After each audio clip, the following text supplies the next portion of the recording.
I was halfway across the bridge when my phone rang, the late evening traffic humming all around me, headlights streaking across the wet Seattle pavement. Grandma June's name flashed on the screen, and for a split second I thought she was just calling to check in about my week the way she always did. I pressed the green button and lifted the phone to my ear. Her voice trembled soft but weighted. "How are you feeling, sweetheart? Any better after the wedding?"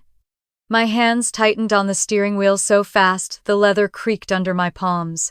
"The wedding?" I asked, my voice sharper than I intended. "Grandma, what wedding?" Silence. Just the sound of her breath shifting across the line.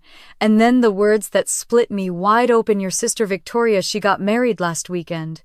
A big ceremony. Everyone was there. Your parents told me you weren't invited because they said you'd cause drama." The bridge blurred. For a moment I couldn't hear the horns behind me, couldn't feel the motion of the car beneath me. All I heard was that one sentence pounding in my skull. They said I'd cause drama.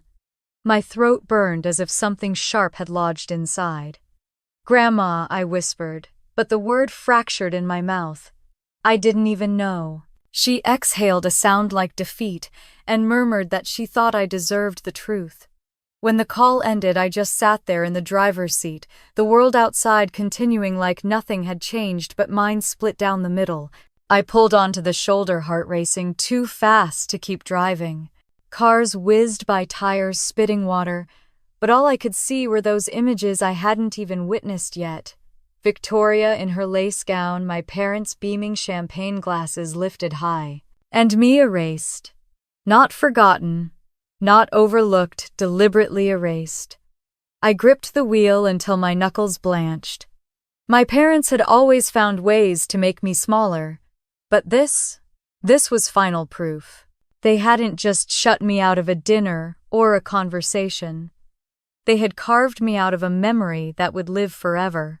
When I finally got the car moving again, my eyes stung so badly I had to blink through the blur of tears and taillights. By the time I reached my apartment, the city lights seemed colder than ever. I didn't even bother turning on the lamp. I tossed my keys onto the counter and sank onto the couch, my phone still heavy in my hand. Instagram glowed against the darkness. My finger hovered shaking, but I tapped anyway. The first image stopped me like a slap. Victoria, under a crystal chandelier veil spilling down her back, my father at her side chest, puffed with pride, my mother clutching her hands to her lips, tears glistening as though this were the pinnacle of her life. The caption read, "Perfect family." I bit down so hard on the inside of my cheek that I tasted blood. Perfect family. Where was I in that perfection? I scrolled again. Table after table draped in silk, relatives smiling for the camera, cousins I hadn't seen in years, neighbors from Bellevue who used to wave at me on my way to school. Every face familiar, every face except mine. It wasn't just about the wedding. That much was clear as the salt of my own tears stung my lips. This was confirmation of what I'd known for years. Deep down in the pit of my stomach, in the Addams family, I was disposable. Memories I'd buried rose like ghosts in the dark. I saw myself at 9 years old, standing beside my father at the county fair. Victoria had begged to enter a pageant, and he'd driven her 2 towns over, cheering her name so loudly other parents turned to look. She won 2nd place, and he hoisted her up onto his shoulders, proclaiming she was destined for greatness. I had been holding a spelling bee ribbon that very morning. 1st place. No one had asked. No one had cheered. By the time I was in high school, I'd grown used to disappearing. Victoria floated down hallways in cheer uniforms, laughter trailing her like perfume, while I spent nights in the library chasing grades like oxygen. When my acceptance letter to Northwestern arrived with a full scholarship, I had sprinted home, heart bursting, only to hear my father mutter, "Good for you," before burying himself back in the sports section. My mother had smiled absently, asking if I'd be home weekends to drive Victoria to practice. The sting of that never left. Neither did the Thanksgiving when I stood up to announce a promotion at work, only for my father to cut me off and praise Victoria for landing a new client at her PR firm. The applause that followed had crushed me more than silence ever could. Now, years later, sitting alone in my Seattle apartment, staring at the glow of Victoria's perfect family photos, I felt that same applause ringing in my ears. But this time, it wasn't sadness filling me. It was something harder, hotter. They had branded me the troublemaker. Said I'd ruin the day. Said I didn't belong. My lips twisted into a bitter smile even as my eyes burned. If that was the role they wanted me to play, maybe I'd play it, but not in the way they expected. I pushed my phone away and pressed my forehead into my hands. My father's words echoed from the depths of my memory. Words he'd repeated at every chance. You'll never have a happy marriage. No one would put up with you. I let the sting linger for one last breath, then lifted my gaze to the dark window, where my reflection stared back at me. The diamond ring on my left hand caught a stray glint of streetlight. The ring no one in my family had even noticed, the secret they never cared to ask about. A laugh, low and sharp, slipped past my lips. They had written me out of their story. Fine, but mine wasn't over. If they thought I'd spend my life erased, they had no idea who I really was. My father's voice echoed again in my skull. You'll never have a happy marriage. But I whispered into the silence of my apartment. A vow to myself. Watch me. The morning light in Seattle filtered pale through my blinds, turning the walls of my apartment a washed-out gray. I sat at the kitchen table with a cup of coffee cooling in my hands, but my stomach was too tight to swallow even a sip.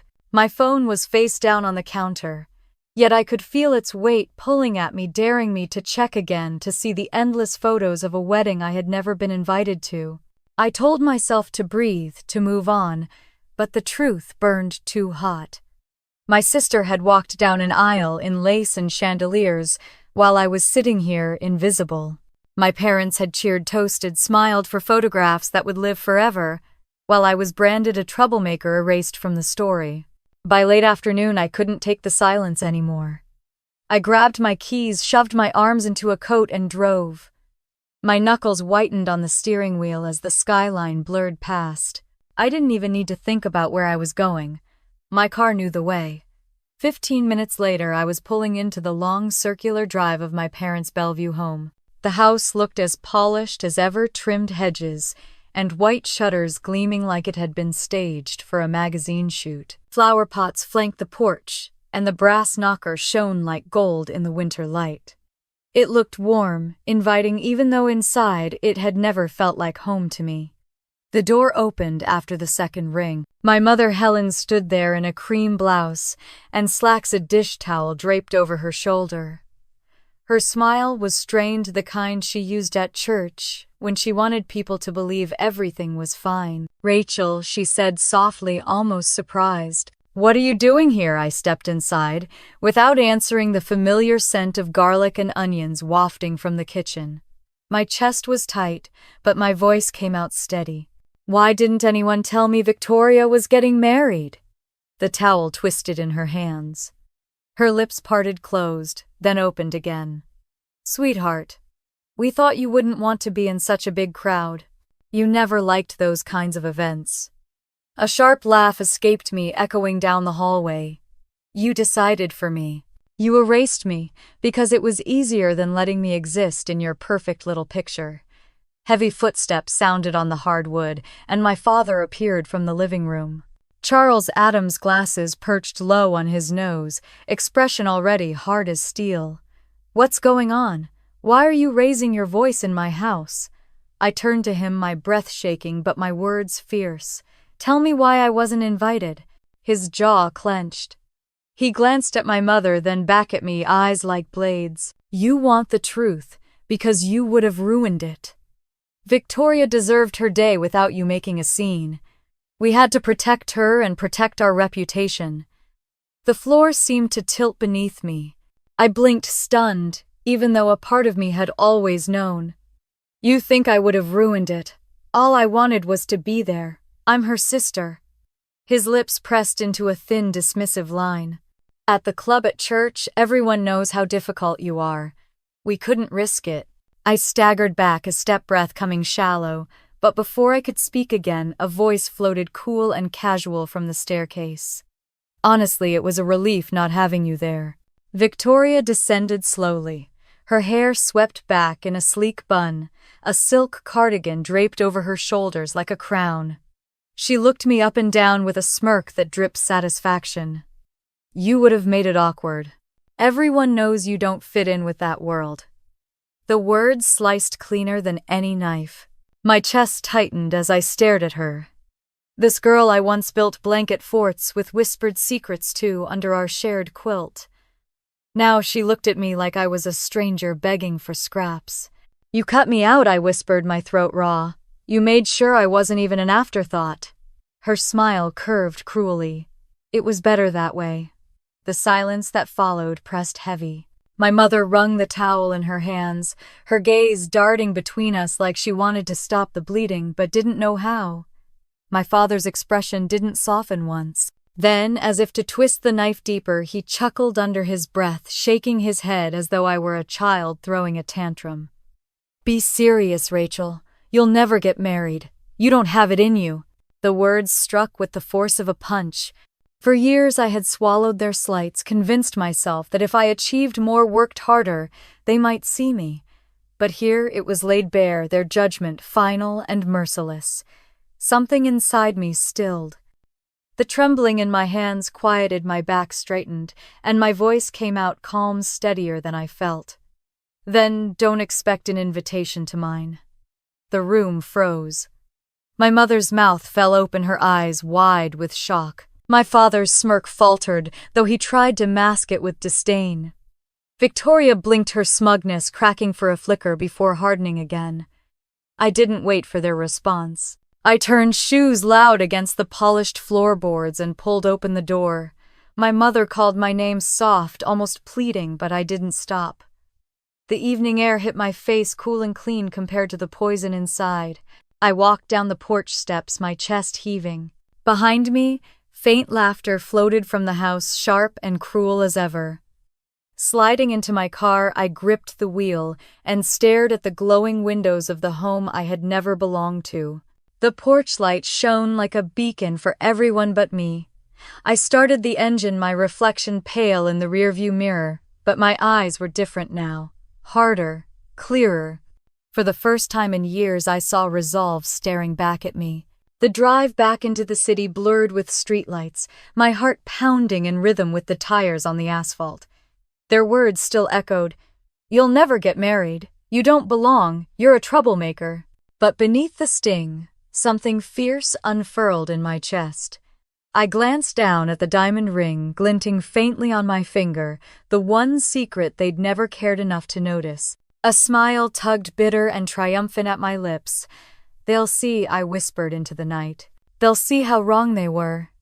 Back in my apartment, the silence pressed against me like another set of walls. I dropped my keys on the counter and sank into the sofa, the ring on my left hand, catching the faint glow from the streetlight outside. I twisted it slowly, feeling the weight of the diamond, the promise it held.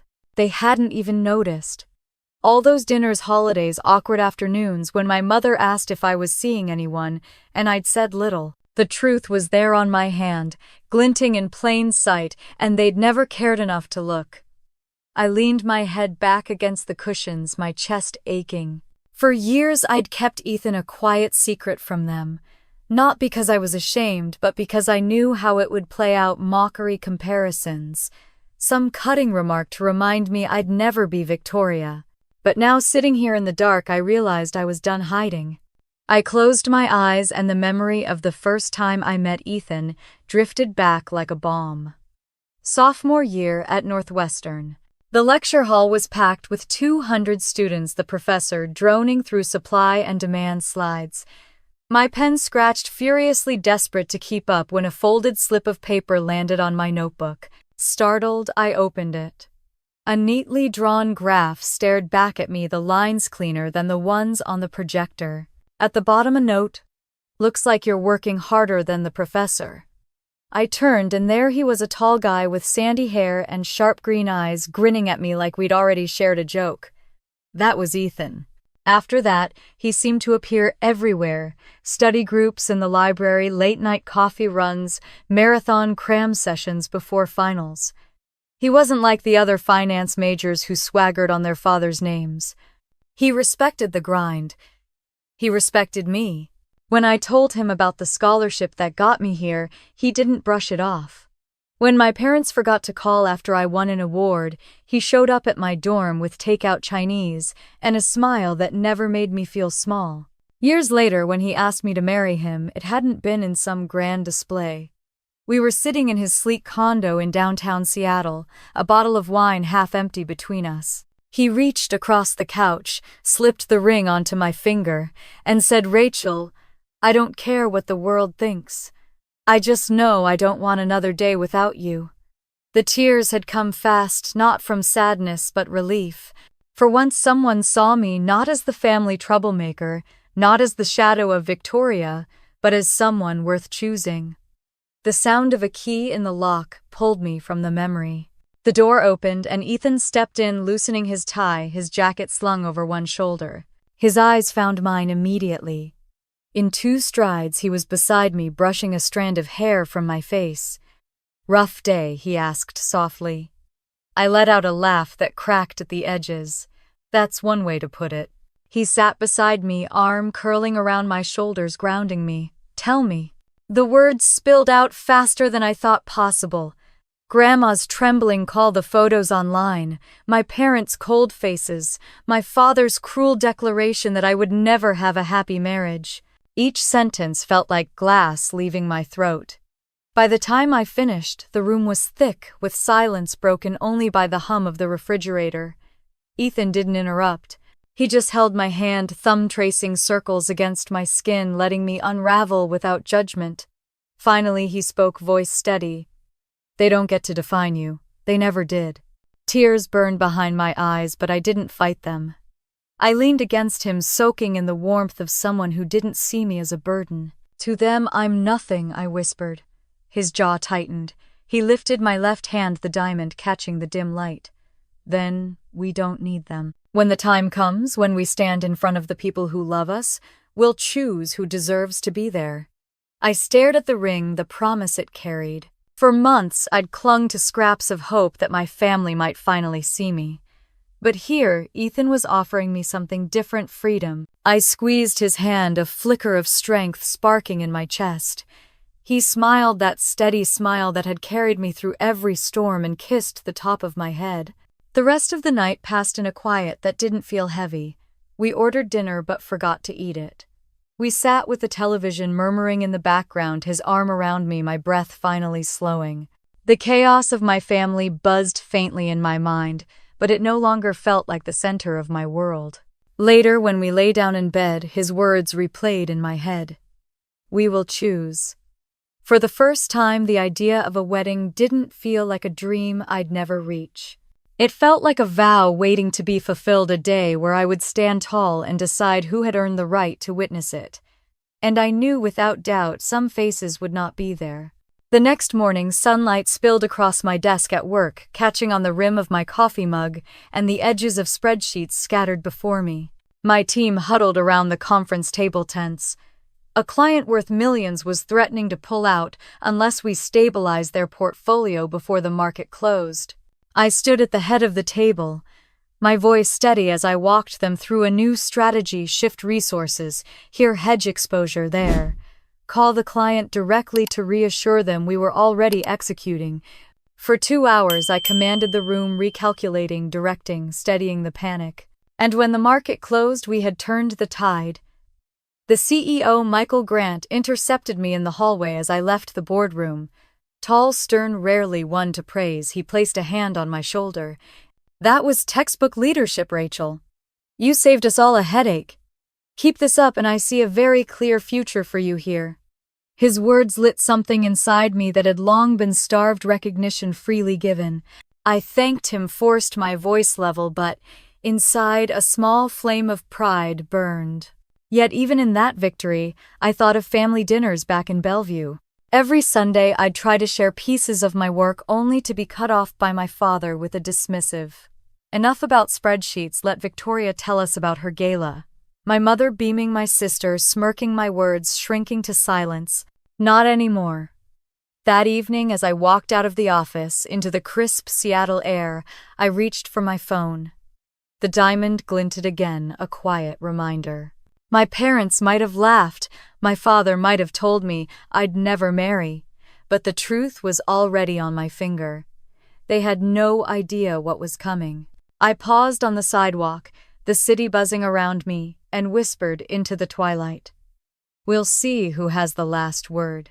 The office still smelled faintly of burnt coffee and printer ink when I walked in the next morning, clutching my laptop bag tighter than usual. Conversations hushed as I passed, not out of disrespect, but because whispers about Victoria's glamorous wedding had already reached my coworkers. I could hear them. Did you see the photos? That ballroom was insane. I lowered my gaze, forcing myself into my corner office before the bile in my throat rose any higher. By 10, I was leading another crisis, meeting a team of analysts looking to me for direction. Their eyes flicked between screens and my face, and for a moment I felt that old ache, how easily I could command respect in a boardroom, yet never at my parents' dinner table. I drew lines across the chart, outlined risks, gave instructions. Confidence flooded my voice, though I was hollow inside. By the time we wrapped, Michael, the CEO, passed by, tapping my shoulder. Excellent composure, Rachel. We'd have been sunk without you. His words warmed me for a second, but then another voice intruded in my head. My father's cold and final, you'll never have a happy marriage. I stayed late, staring at the cityscape through floor-to-ceiling glass. That's when I saw a notification blinking on my phone. A Facebook post from my mother. The caption dripping with sanctimony, "It breaks a parent's heart when a child chooses distance. But sometimes, for the greater good of the family, we must let go." My chest tightened as I scrolled. Dozens of comments lined up beneath, women from church offering prayers, neighbors clucking sympathy. Some even added their own knives. She always seemed difficult, poor Victoria. She deserves peace. My fingers shook over the screen. They weren't just erasing me privately, they were painting me as the villain in broad daylight. My throat burned with humiliation, then rage. That evening, I found myself in Ethan's condo downtown, the skyline glittering behind him as he poured 2 glasses of wine. I shoved the phone across the counter to him. He scanned the post, his jaw locking, green eyes darkening. "They want to make you the scapegoat," he said. "But you don't have to fight their way. What am I supposed to do?" My voice cracked. "Stay silent while they crucify me." He set down the glass and pulled me close. Sometimes the best revenge isn't yelling louder. It's living so well they choke on their own lies. His calm steadied me, but inside I still trembled. For once, though, I believed him. 2 nights later, he drove me to Palo Alto to meet his father. The Cole estate was more museum than home, arched stone, sprawling lawns, a fountain at the entrance sparkling under moonlight. Inside, William Cole shook my hand firmly, eyes as sharp as his son's but older measured. We sat in a study lined with leather-bound books. "I'll be direct," he said, folding his hands. "Ethan tells me your family is complicated." I laughed bitterly. "That's one way to put it." His gaze held mine steady, unflinching. "So tell me, Rachel, do you want them at your wedding?" The question caught me off guard. My breath stuck in my chest. For a moment I saw my father's smirk, heard him declare, "I'd never marry." I saw my mother twisting truth into performance, my sister smirking as she posed in silk. "No," I said finally, my voice firm even as my hands shook in my lap. "They don't deserve that seat." William leaned back, a slow smile forming. "Good. Because when the time comes, I want you to walk down that aisle, knowing you chose who stood by you, and you'll have the full support of this family to make it happen." Something uncurled in my chest, fragile but real. A sense of being anchored, chosen not out of obligation, but out of respect.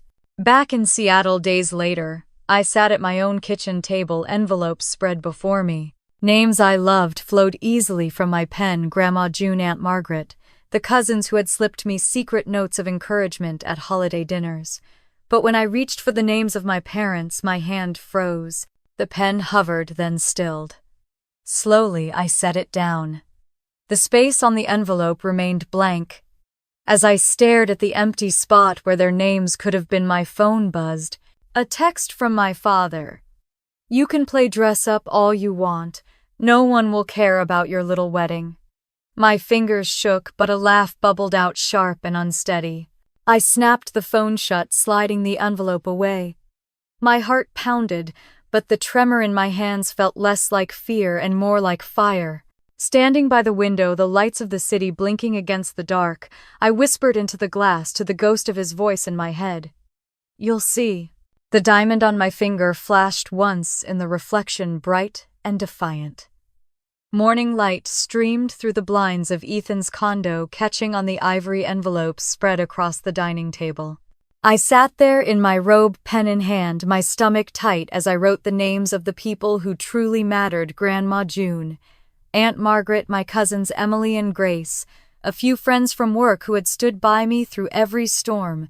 The ink flowed smooth golden across thick paper, but when I reached for the envelopes meant for my parents and Victoria, my hand froze. The silence pressed in heavy. I set the pen down and let the space stay empty. It wasn't an accident. It was a choice. The door opened behind me, Ethan returning with 2 coffees from the shop downstairs. He set one by my elbow, kissed the top of my head, and glanced at the envelopes. "That's it. That's it," I said, voice firmer than I expected. He smiled, not pitying, not questioning, just steady. "Good. Then we can focus on the ones who will actually celebrate with us." By noon, we were in Napa Valley. Ethan had insisted I see the mansion his father had offered for our wedding, a sprawling estate, surrounded by rows of vineyards with white stone walls and gardens bursting with roses. The moment I stepped out of the car, the air thick with lavender and warm sun, my chest tightened. It felt like stepping into a dream I'd never thought I was allowed to have. Inside, a wedding planner guided us through cavernous halls lined with chandeliers and archways. She spoke of seating charts and floral arrangements, but all I could hear was the echo of my father's voice. "No one will care about your little wedding." I looked around at the marble floors, the terrace overlooking endless vines, the ballroom glowing with golden light, and whispered in my mind, he was wrong, so wrong. Later that afternoon, I stood on a platform in a boutique wrapped in layers of ivory lace. The dress hugged me like it had been waiting for me all along. I stared into the mirror, expecting to see the invisible girl from every family gathering, the one who had been shoved into the background. Instead, a woman looked back, strong, luminous, unafraid. Emily and Grace, who had flown in to help, clapped their hands, squealing. "You look like a queen," Grace gasped. Emily wiped her eyes, shaking her head. "Finally, Rachel. Finally, they don't get to hide you." My throat tightened. For once I let the tears fall, not for what I'd lost, but for what I'd finally found. That night, when I got home, my phone buzzed with a message from a distant cousin. "Your mother is devastated. She hasn't received her invitation. Are you sure you want to do this to her?" I stared at the screen, anger curling through me. Do this to her? She had erased me from Victoria's wedding without hesitation. Yet I was the one accused of cruelty for choosing my own peace. Ethan saw my face, plucked the phone gently from my hand, and read the text. His jaw set. "They'll spin it however it suits them. But remember, this is your day. You owe them nothing." His words steadied me, though the hurt still pulsed. I thought of the years I'd spent twisting myself into knots trying to earn their approval. Now they demanded inclusion, not out of love, but for appearances, and I was finally saying no. Days later, the calls started. My father's voice sharp and commanding. "This family needs to be united. Do you know what people are saying? If you have any sense, you'll let us attend. It's bigger than you." I pressed the phone tighter to my ear, my voice steady. "It's not bigger than me, Dad. It's mine." There was a pause, then his laughter cold, dismissive. "You really think anyone cares? Your sister's wedding was the event of the year. Yours will be a footnote if it's noticed at all." My chest clenched, but I didn't let him hear it. "We'll see," I said, and hung up. That evening, as if the universe had heard me, a call came from a journalist at Tech World magazine. They wanted to do a feature on Ethan's innovations and for the first time introduce the fiancé behind the man. My stomach knotted. I knew what it meant. My story would be out there. My family would no longer be able to pretend I was invisible. When I told Ethan, he looked at me with that steady fire in his eyes. "You don't have to hide anymore, Rachel. Let them see you. Let the world see the truth." I lay awake that night staring at the ceiling, my mind tangled between fear and exhilaration. If I stepped into the light, there would be no going back. But maybe that was the point. The next morning, as the city woke outside my window, I picked up my journal and wrote a single line across the page. Justice doesn't come from pleasing them. It comes from living free. Just as the ink dried, my phone vibrated again. A text from my mother. "If you dare to humiliate us, you'll regret it." My hand trembled, but then I set the phone face down. For once I didn't feel fear, I felt fire. I looked at the ring on my finger light, catching it like a spark, and whispered to the empty room, "No. This time, you'll be the ones who regret it." The email arrived just after lunch, buried between financial reports and client updates. I almost missed it until the subject line caught my eye: feature request, Tech World magazine. My pulse quickened as I clicked it open. The words swam before me: "We'd like to profile Ethan Cole and his fiancée for an exclusive cover story." For a moment I just stared, my coffee cooling on the desk. Me, the girl my family had labeled a troublemaker, erased from a wedding, like I was an embarrassment, now invited to step onto the front page with a man the industry called a visionary. I shut my office door, leaned back against it, and let out a shaky breath. That evening, Ethan found me at the kitchen table, the email still open on my laptop. He scanned it quickly, then looked at me with a smile that was all encouragement. "This is it, Rachel. You deserve to be seen." My hands twisted together. "But they'll say I'm using you. They'll spin it. My mother already has half the neighborhood convinced I'm selfish."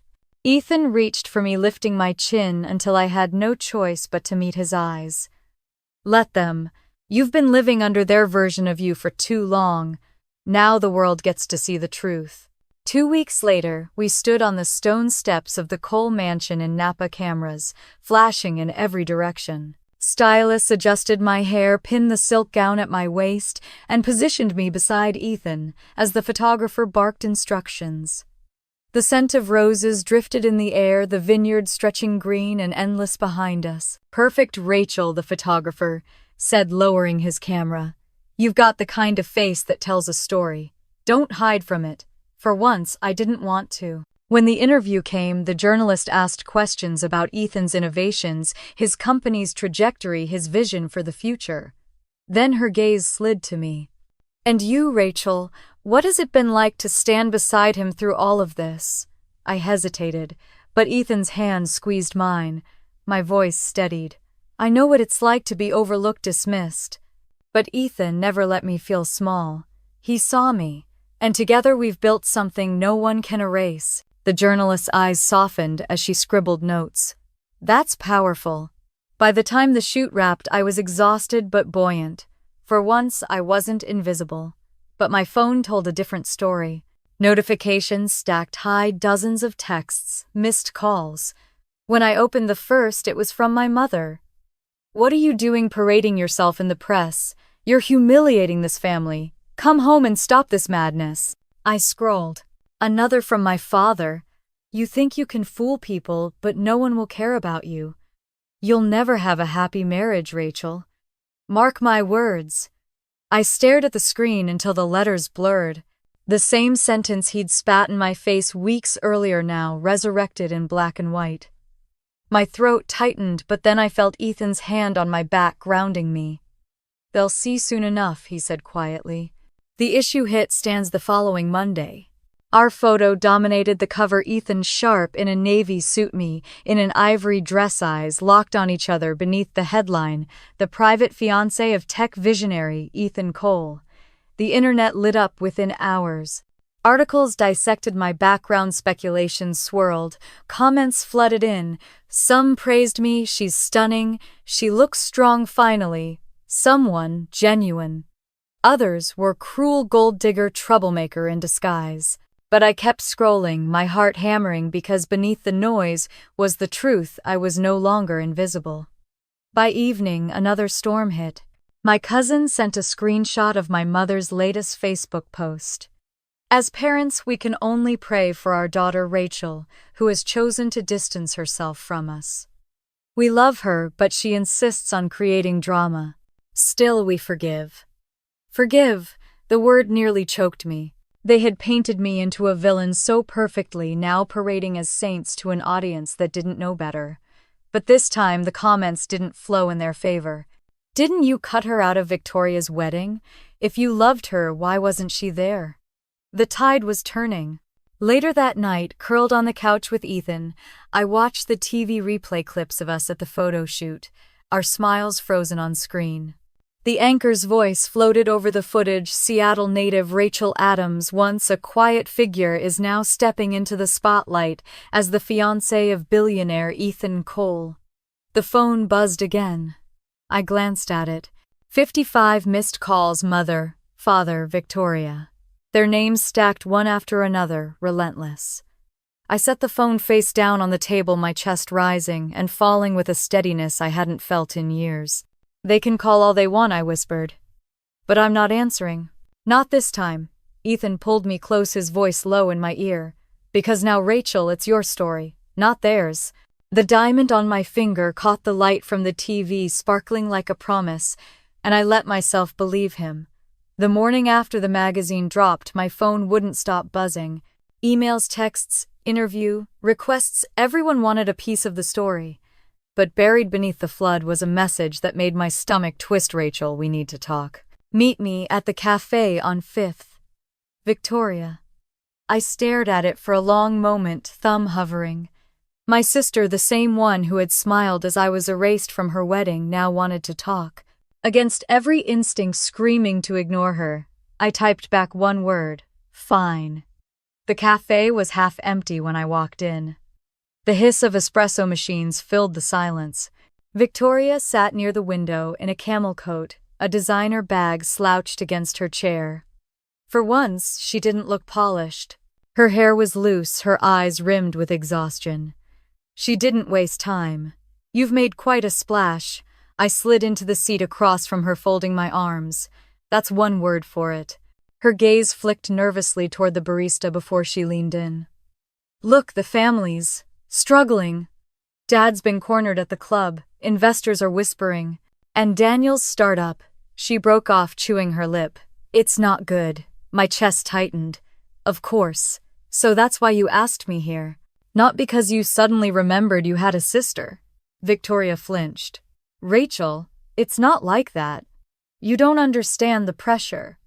You thought cutting me out would make everything easier, I snapped. And now that you're drowning, I'm suddenly useful.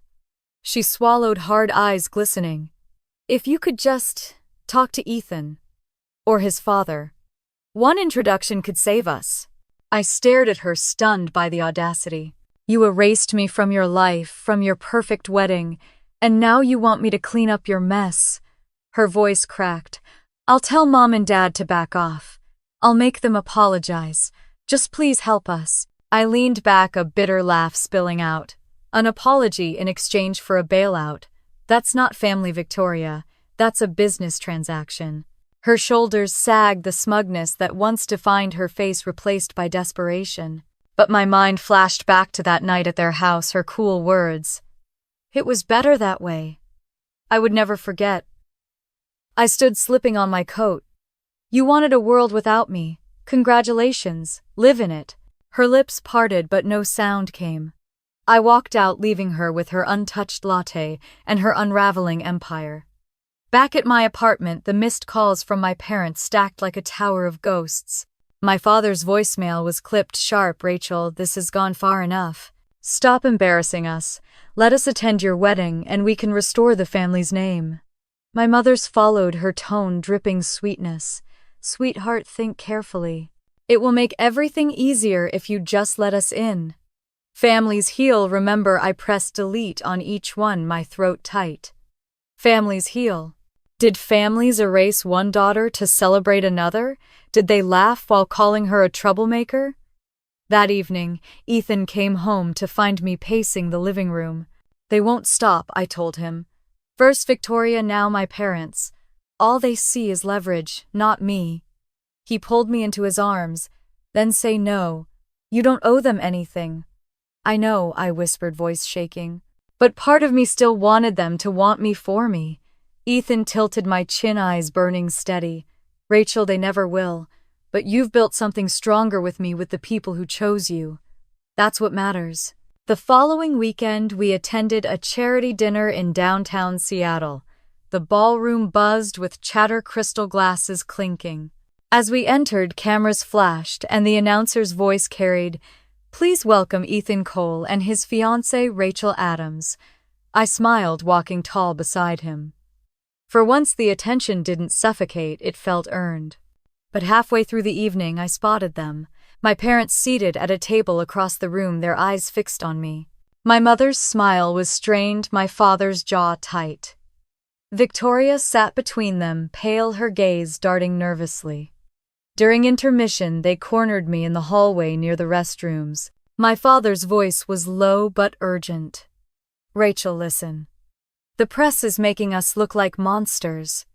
If you don't want to reconcile for love, then at least think of the family's reputation. Let us stand by you at your wedding. That's all we ask." I stared at him, the same man who had once laughed in my face and told me no one would ever marry me. "That's all you ask? You want me to fix your image? Not my life, not my heart, your image." His nostrils flared. "You're being unreasonable." "No," I said, my voice calm and cutting. "I'm finally being clear." My mother touched my arm, her eyes glistening. "Rachel, please. People will forgive if you let us show we're united. You'll regret it if you shut us out." I shook her hand off gently. "I've regretted plenty already, but not anymore." I turned, heels clicking against the marble, leaving them standing stunned in the corridor. When I returned to the ballroom, Ethan was waiting. He read the storm in my face without asking, and simply took my hand. As the music swelled, he whispered, "You did it. You didn't flinch." I pressed closer to him, my chest rising steady for the first time in days. The truth was undeniable. They needed me now more than I ever needed them. Later that night back home, I set my phone on the table and watched as it lit up again and again with their desperate calls. I didn't answer. Instead, I whispered to the darkened window, 30 years of being their afterthought, and only 3 weeks to turn the tables. This is just the beginning. The city glowed outside, alive with possibilities, and for once I felt alive with it. The night of the Seattle Tech Gala arrived with a chill that carried across the waterfront. Spotlights swept the sky above the glass convention center, and luxury cars pulled up one after another, spilling out the city's most polished elite. Ethan's hand rested on mine as our driver opened the door. The sound of cameras clicking was immediate, a flurry of flashbulbs sparking against the cold air. "Mr. Cole, Miss Adams, this way," a photographer called, her voice swallowed by the rising hum. I stepped onto the carpet, my midnight blue gown catching the light. My heels clicked against the stone, each step deliberate. Ethan leaned close, whispering, "You've got this." I nodded, though my pulse thundered. Inside, the ballroom glowed beneath crystal chandeliers, tables dressed in ivory linens and trimmed with gold. The air smelled of champagne and roses. Murmurs followed us as we made our way toward the front, where the announcer's voice rose. "Please welcome our special guest, Ethan Cole, and his fiancée Rachel Adams." Applause swept the room. For once, the eyes on me didn't feel dismissive. They felt attentive, curious, maybe even admiring. But then I saw them. At a table near the stage sat my parents, their posture rigid, faces tight with forced composure. And beside them, Victoria in a pale silk dress, lips curved in a smile that didn't reach her eyes. The sight punched the breath from me. I forced myself to look ahead to sit at the table assigned to Ethan and me, but their presence burned against my skin. Halfway through the evening, as Ethan rose to speak about innovation and philanthropy, my mother approached me. She carried a champagne flute, her smile bright enough to blind. Cameras pivoted. "Rachel," she cooed, grasping my hand. "Darling, how wonderful to see you." The grip was tight, her knuckles pale. I leaned in, voice low and sharp. "Don't. Not here." She tilted her head, eyes glittering. "You'll ruin everything if you pull away. Smile for the cameras." My chest tightened, but I yanked my hand free. "You already ruined everything," I said, just loud enough for her to hear. A flicker of panic crossed her face, but before she could reply, my father materialized. His voice was a hiss. "You're making us look like fools. Do you want the world to think you've abandoned your family?" I looked him dead in the eye, my voice steady. "I didn't abandon anyone. You abandoned me long before this." Before either of them could answer, a reporter appeared, notebook in hand. "Excuse me, Rachel, just one question. Is it true your parents won't be attending your wedding?" The lights seemed to grow hotter. Conversations quieted around us. My mother's hand twitched toward mine again, but I stepped forward. "My wedding is about love and support. Only those who truly wish us happiness will be there." A murmur swept the room. A few people even clapped softly. My father's face darkened crimson, my mother's smile quivered like glass about to crack. Victoria suddenly rose from their table, gliding toward us, her dress whispering over the floor. "Excuse me," she said sweetly, addressing the crowd. "My sister can be sensitive, but our family loves her. We always have." Something inside me snapped. "Love," I said, my voice ringing sharper than I intended. "Is that what you call erasing me from your wedding?" Smiling while the whole family toasted and pretended I didn't exist. Gasps fluttered across the ballroom. Victoria's smile faltered, then returned in brittle form. "You don't understand." "No," I cut in. "I understand perfectly. You wanted a perfect picture without me. Well, now the picture has changed." The MC scrambled to shift attention back to the program, but the whispers spread like wildfire. Phones lifted, capturing every strained smile, every cutting word. My parents retreated toward their table, faces stiff, while Victoria stood, frozen, eyes wide, before turning sharply on her heel. When Ethan returned to my side, applause still echoing faintly from his speech, he read my expression instantly. He slipped an arm around my waist and whispered, "You stood your ground." We left the gala early, sliding into the car as the crowd's buzz followed us. My phone lit up with notifications before we even reached the freeway. Headlines already spun online. Adams family rift erupts at tech gala, bride to be Rachel Adams speaks out. I leaned back against the seat, breath ragged, heart hammering. For years I had swallowed words, held my tongue, kept peace at the expense of myself. But tonight I had said what needed to be said out loud in front of the world. Ethan squeezed my hand. "They never expected you to rise. That's why they're panicking." I turned to the window, Seattle's lights shimmering against the bay. My reflection stared back, eyes sharp, no longer haunted. "They tried to erase me," I whispered, voice steady now. "But now the world sees me, and I'm not disappearing again." News of the gala spread faster than I could have imagined. By the time the sun rose the next morning, headlines flooded every feed. Troublemaker bride confronts family at Seattle gala. Rachel Adams breaks silence on estrangement. My photo, chin lifted, eyes blazing, was plastered across news sites that had never once said my name before. But it wasn't just me under scrutiny.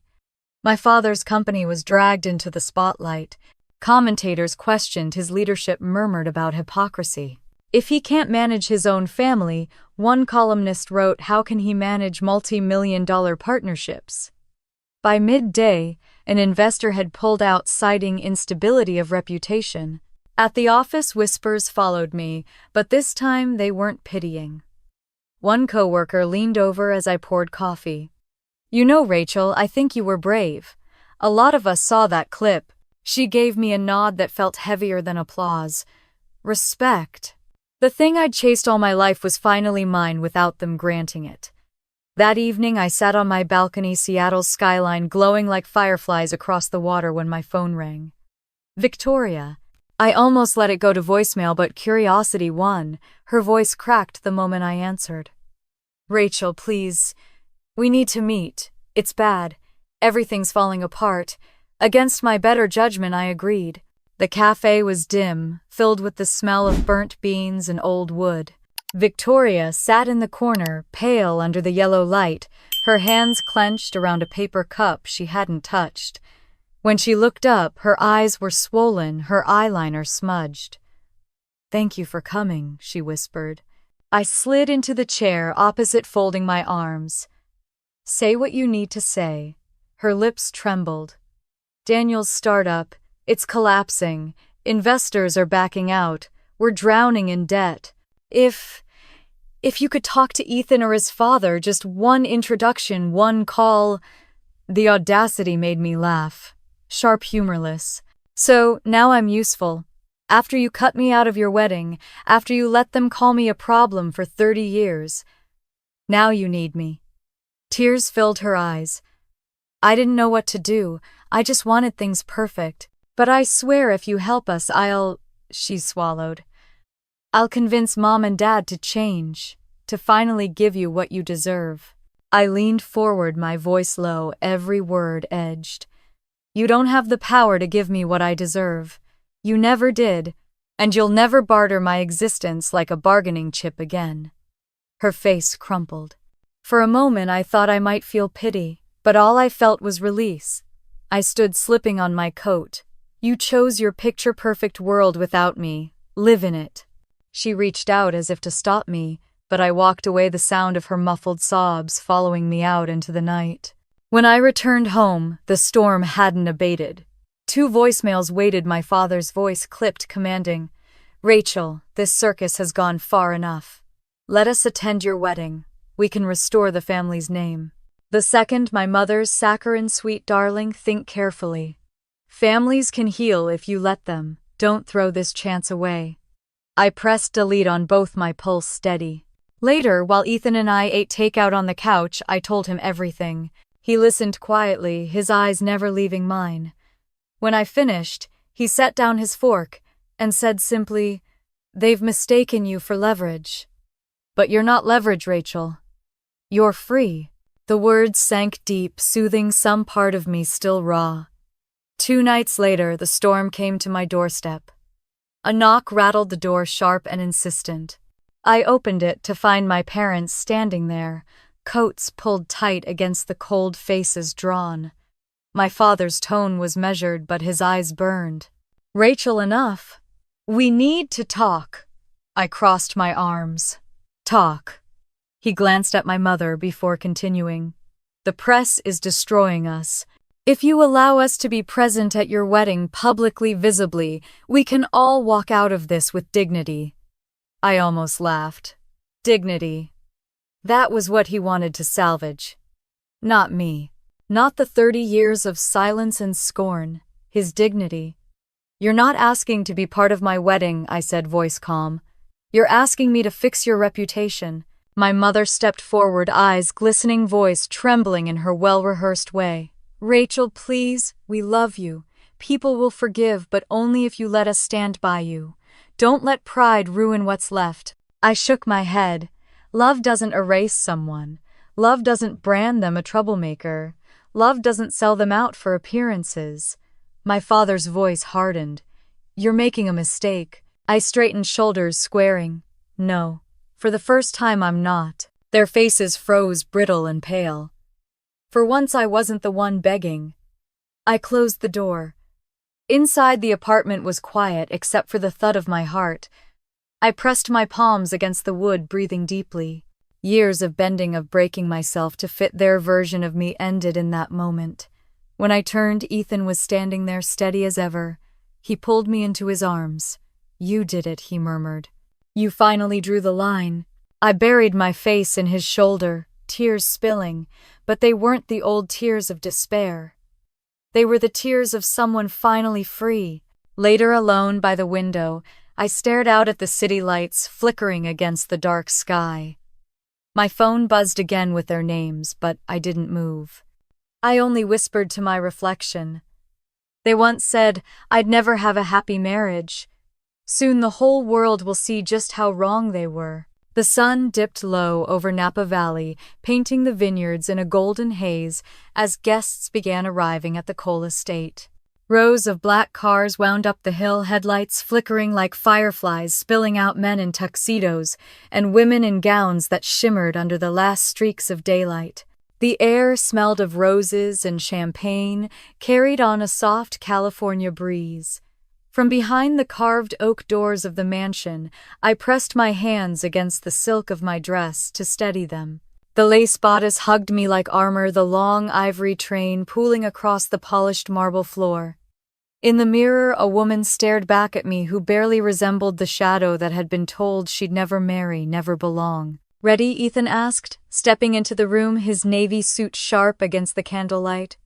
His eyes softened when he saw me. I nodded, though my throat was tight. More than ready. When the doors opened, a hush fell over the crowd. Cameras flashed instantly, the glow of chandeliers raining down light across the terrace. Grandma June sat in the front row, her hands clasped tight over her chest, tears already slipping down her cheeks. Aunt Margaret leaned over to pat her shoulder, smiling proudly. Emily and Grace waved discreetly from behind their phones, their joy uncontained. I stepped forward, each stride steady, my heart drumming in rhythm with the music. For once, every eye on me wasn't judging or dismissing, they were honoring. At the altar, Ethan reached for my hands, his smile grounding me like it always had. His voice carried firm and unwavering. "I choose you, Rachel. Not for appearances, not for convenience, but because you are my home." The tears blurred my vision, but my voice came strong. I was told I'd never have a happy marriage, that no one would want me. But standing here with you, I know that was a lie. You are my proof. The officiant's words blurred in the rush of applause that erupted when we were pronounced husband and wife. Ethan kissed me long and certain, and the sound of clapping roared through the hall. Fireworks crackled outside, lighting up the vineyard sky in bursts of silver and gold. But beyond the gates, unseen by most, I knew they were there. My parents and Victoria had arrived, dressed in their finery, demanding to be let in. Security turned them away, and they were left standing in the dusk, forced to watch from a distance as our ceremony streamed live on screens inside. My mother's voice, sharp with desperation, carried faintly across the gravel drive. "That should have been us." My father's jaw clenched, face flushed. "She's humiliating us on purpose." But there was no stopping it. For the first time in my life, the power was mine. Inside, the celebration swelled. The ballroom glowed under chandeliers, long tables lined with ivory cloths, garlands of greenery, and glasses sparkling with champagne. Music rose as the first dance began. Ethan led me to the center, the crowd circling close. His hand at my waist, his gaze locked on mine. I moved with a lightness I'd never known. Around us, friends clapped to the beat, Aunt Margaret beaming, Grandma June dabbing at her eyes with a lace handkerchief. As the final note lingered, the applause shook the room. Then the host stepped forward, microphone in hand. "Ladies and gentlemen, we have a special announcement tonight." The projector lit up, flashing across the far wall. A glossy magazine cover appeared hot off the press, Forbes Lifestyle. "The Troublemaker Who Won Love and Power." The cover showed Ethan and me hand in hand beneath the vineyard's archway, smiles steady, the diamond on my finger gleaming under sunlight. Gasps rippled across the room, followed by cheers. I froze, staring at the image. Me. On the cover of a magazine that once would never have written my name, now defining me, not as my family's failure, but as a woman who had risen despite them. Phones buzzed across the ballroom as guests texted, tweeted, posted. Online, the news spread in waves. The story of the forgotten daughter, turned bride of a billionaire, lit the feeds like wildfire. And then my phone buzzed. Again. And again. I pulled it from my clutch, the screen lighting up so fast I could barely read the names. My father. My mother. Victoria. 55 missed calls stacked one after another, notifications pouring in like floodwater. I stared at the glowing screen, my reflection faint in the glass, and for once I didn't feel the familiar ache of being left out. I felt free. I set the phone down on the linen tablecloth, untouched, and turned back toward Ethan. His hand found mine warm and steady. "They can scream all they want," he murmured in my ear. "But tonight, this is ours." I nodded, the weight of years lifting as I let the music swell around me. The chandelier light shimmered across my dress, across his smile, across the faces of those who had chosen me, not out of obligation, but out of love. I leaned into Ethan as the room erupted again in laughter and music, the sounds of joy ringing louder than every cruel word I'd ever heard. For the first time, I felt what my father had sworn I never would. I felt happy, and I knew it would last. The morning after the wedding, the world looked different. Sunlight spilled through the windows of the Cole estate, glinting across champagne glasses left behind on banquet tables, the faint scent of roses and candle wax still clinging to the air. My dress hung carefully in the corner of our suite, the train draped like a banner of victory. I padded barefoot to the balcony, phone in hand, and saw what I already suspected: the cover story had exploded. From Troublemaker to Tech Billionaire's Bride.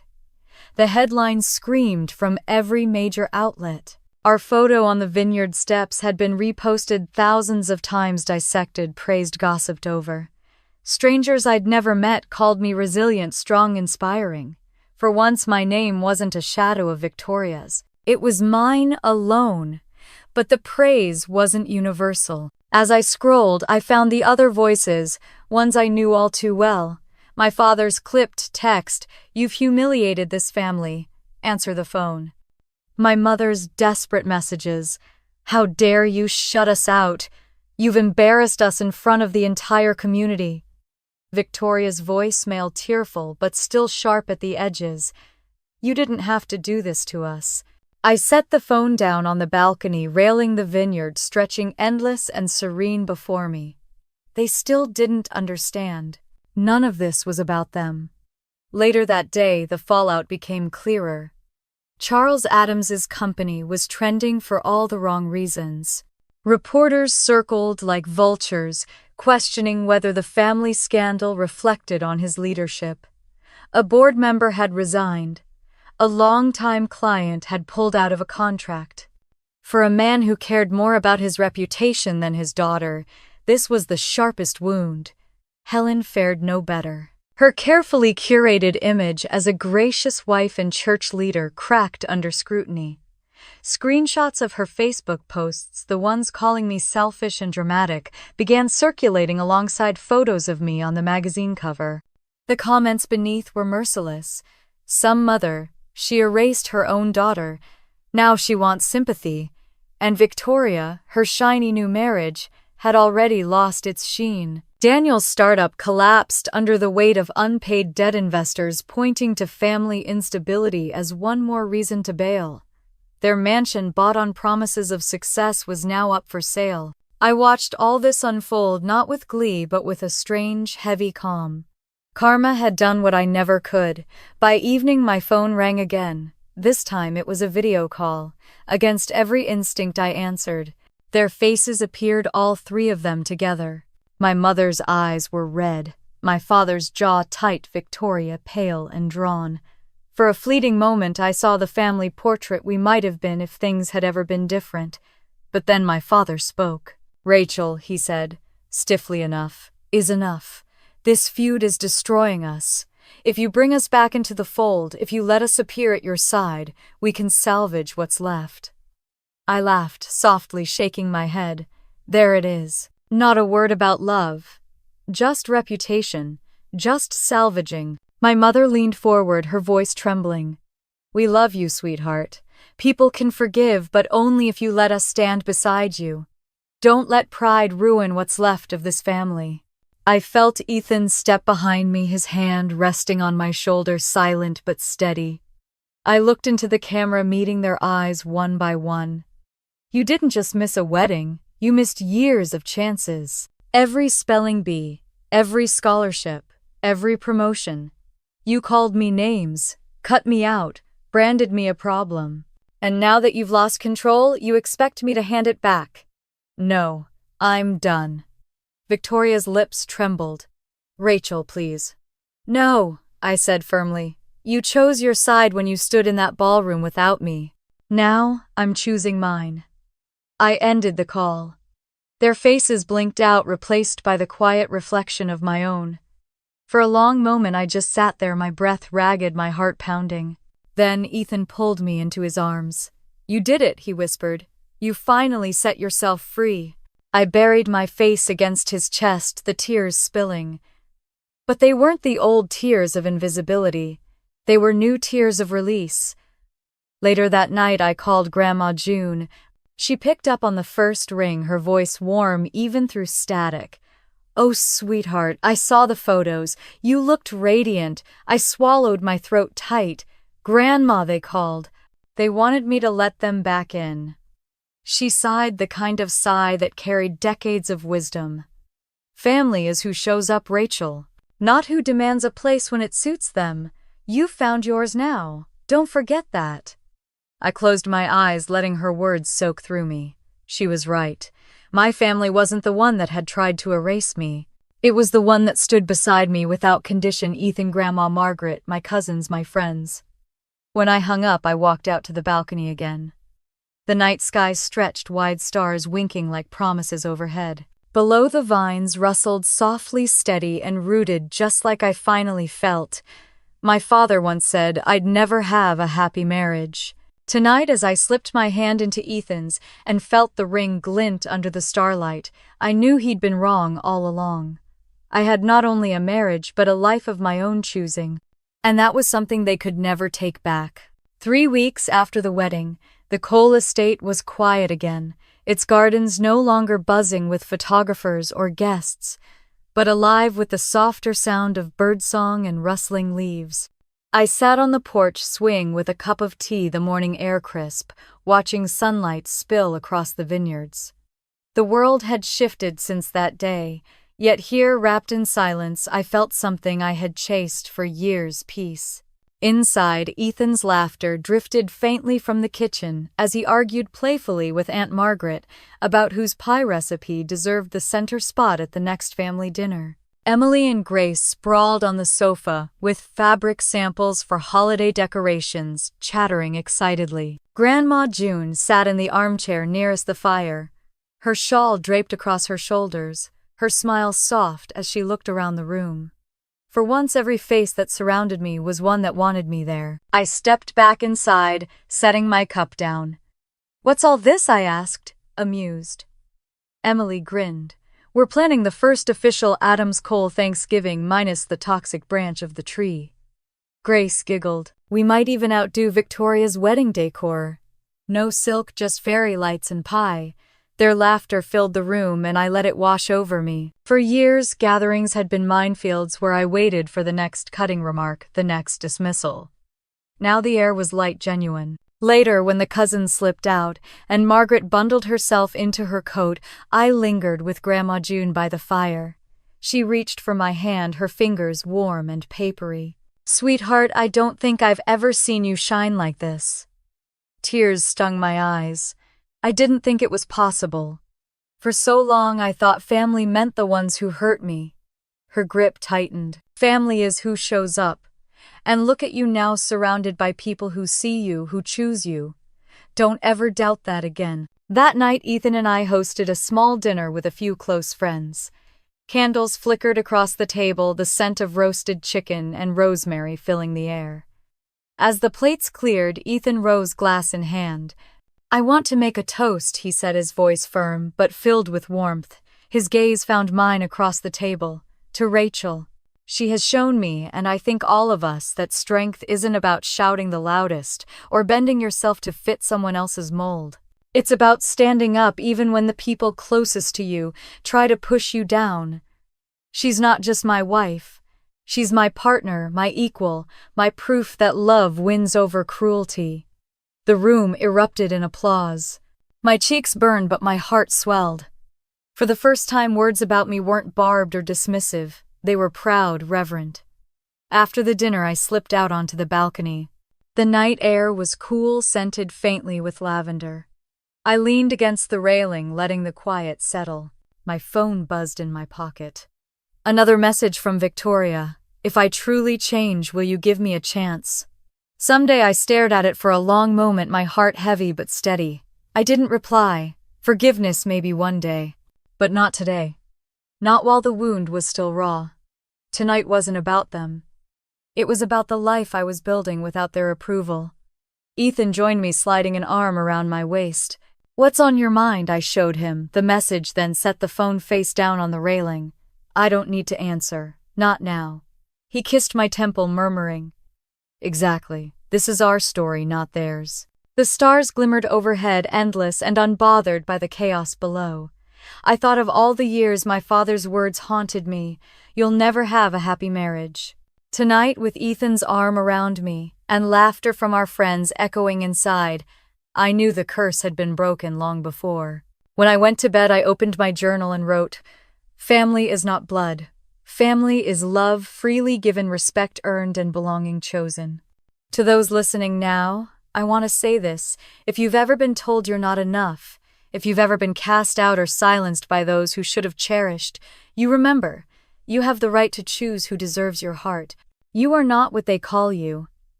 You are what you build, what you love, what you fight for. This is my story, but I know so many of you have your own. Share it with me. I want to hear how you found your strength, how you turned pain into power. Leave your words in the comments so others know they're not alone. And if this journey touched, you don't forget to like and subscribe. Together we can keep telling stories that remind us all. Justice belongs to those who choose it, and family belongs to those who show up.